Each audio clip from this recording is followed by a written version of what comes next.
विस्फोटक न्यूज के प्रायोजक हैं red pro real estate developers. Delhi और उत्तर प्रदेश में कोरोना संक्रमण बहुत हद तक काबू में आता दिख रहा है। दिल्ली में शुक्रवार को 1141 नए केस सामने आए, जबकि 139 लोगों की मौत हो गई। एक्टिव केसों की संख्या भी 15,000 से कम हो गई है। ये 4 अप्रैल के बाद सबसे कम एक्टिव केस है। रिकवरी रेट भी 97% से ज्यादा है। उधर उत्तर प्रदेश में भी कल 2,276 नए केस मिले, जबकि 154 की मौत हो गई।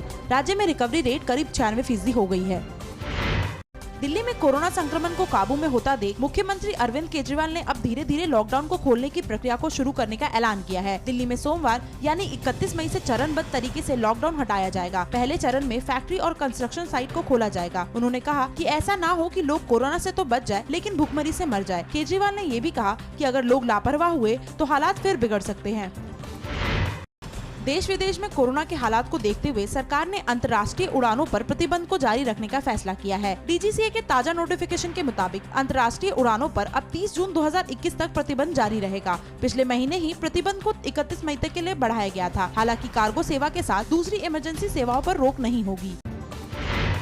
कोरोना के बढ़ते संक्रमण को देखते हुए तमिलनाडु सरकार ने लॉकडाउन को 7 जून तक बढ़ा दिया है। हालांकि इस दौरान जरूरी सेवाओं की छूट दी जाएगी। राशन की सप्लाई को सुबह 7 बजे से शाम 6 बजे तक की इजाजत होगी। इससे पहले राज्य में 31 मई तक लॉकडाउन लगाया गया था। तमिलनाडु में कल 31,000 से ज्यादा कोरोना के नए केस मिले, जबकि 486 लोगों की मौत हो गयी। कल राज्य में 1,80,00,000 लोगों का कोरोना टेस्ट किया गया।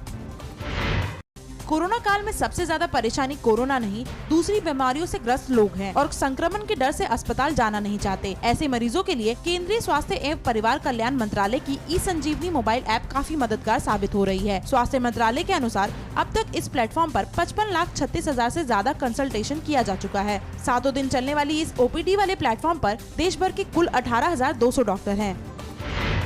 महाराष्ट्र में कोरोना संक्रमण कम होने के बावजूद राज्य सरकार अभी कोई ढिलाई बरतने के मूड में नहीं है। उद्धव सरकार ने 15 जून तक लॉकडाउन जैसी पाबंदियों को बढ़ाने का फैसला किया है। अभी राज्य में 1 जून तक लॉकडाउन है। 1 जून को ही नई गाइडलाइन जारी की जाएगी। स्वास्थ्य मंत्री राजेश टोपे के मुताबिक जिन इलाकों में हालात काबू में है, वहाँ कुछ छूट देने पर विचार किया जा सकता है। महाराष्ट्र में हर दिन कोरोना के नए केस में कमी आ रही है, लेकिन मौत के आंकड़े से चिंता बनी हुई है।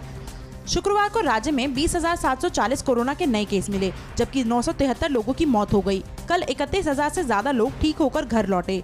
मुंबई को लेकर भी राहत की खबर है। कल मुंबई में 924 नए केस मिले। महाराष्ट्र में कल 2,60,000 से ज्यादा लोगों का कोरोना टेस्ट किया गया।